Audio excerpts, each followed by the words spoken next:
Hi friends, this is Siraj from Siraj consultancy. మీకు ఇది చూపెడుతుంది ఒక ఎక్సెల్ షీట్ అండి. ఇది ఓ థర్మోకోల్ ఫ్యాక్టరీకి సంబంధించిన ఎక్సెల్ షీటు.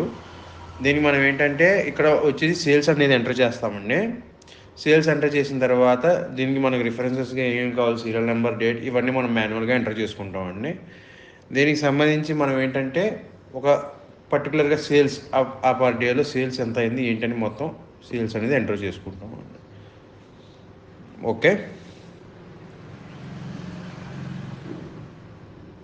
దీని తర్వాత వచ్చేసి రిసిప్ట్స్ అండి. ఈ రిసిప్ట్స్లో ఏంటంటే మనకి 4 కాలమ్స్ ఉంటాయండి. Bank, cash, discount and other material. Material అంటే మనకి మెటీరియల్ రూపంలో రిటర్న్ వచ్చినా కానీ ఏదైనా వచ్చినా కానీ దీంట్లో ఎంటర్ చేస్తామండి.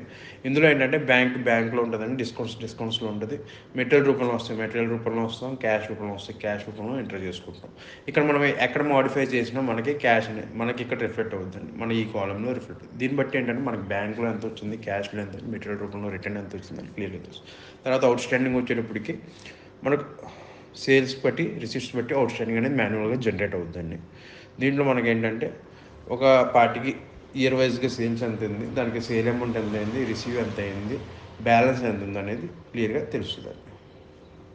ఓకే, ఇక్కడ మనకేంటంటే బల్క్లో మనం చూడలేం కాబట్టి ఇండివిజువల్గా మనం పైన అనేది కాలం పెట్టాను. ఆ కాలంలో మనకు రిఫరెన్స్ అనేది వస్తుంది, బ్యాలెన్సెస్ ఎంత ఉన్నాయి ఏంటని ప్రతి పార్టీ ఇండివిజువల్గా వస్తుంది. ఇక్కడ డేట్ వైజ్గా మనకి సేల్స్ ఎంత అయింది, ఆ డేలో సేల్ ఎంత అయింది, ఇది ఇండివిజువల్గా మనకి ఇక్కడ రిఫ్లెక్ట్ అవుతుంది.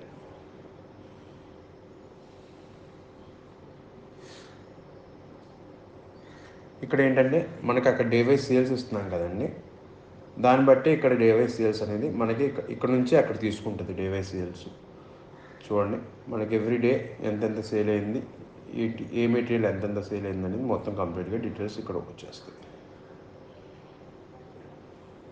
ఇక్కడ మనం డేట్ ఎంటర్ చేస్తే ఆ డేలో సేల్ ఎంత అయింది ఏంటి ఇండివిజువల్గా ఇక్కడ మనకు వచ్చేస్తుంది అనమాట.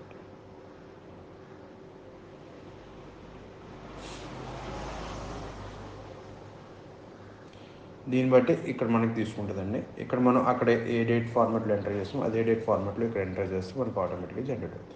మన సేల్స్ అనేది మాన్యువల్గా అక్కడ మాన్యువల్గా ఎంటర్ చేసాం కాబట్టి ఇక్కడ ఇన్వర్డ్ అనేది మనం ఎంటర్ చేసుకుంటే సేల్స్ అనేది ఆటోమేటిక్ జనరేషన్ ఉంది కాబట్టి బ్యాలెన్స్ అనేది మనకు ఆటోమేటిక్గా వచ్చేస్తుంది.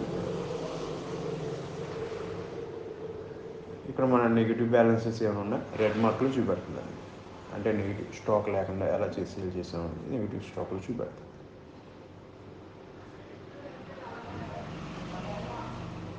ఇక్కడ మన నెగిటివ్ స్టాక్ ఓపెనింగ్ అది మీరు ఇక్కడ నోట్స్ అనేది కొంచెం ప్రిపేర్ చేయడం జరిగిందండి. తర్వాత ఇక్కడ డే వైజ్ సేల్స్ అనేది ఇక్కడ కూడా మాన్యువల్గా వస్తుంది. ఓకే, ఇలాంటి వీడియోస్ మీకు రెగ్యులర్గా వస్తూనే ఉంటాయండి. దయచేసి మన ఛానల్ సబ్స్క్రైబ్ చేసుకోండి. Thank you so much.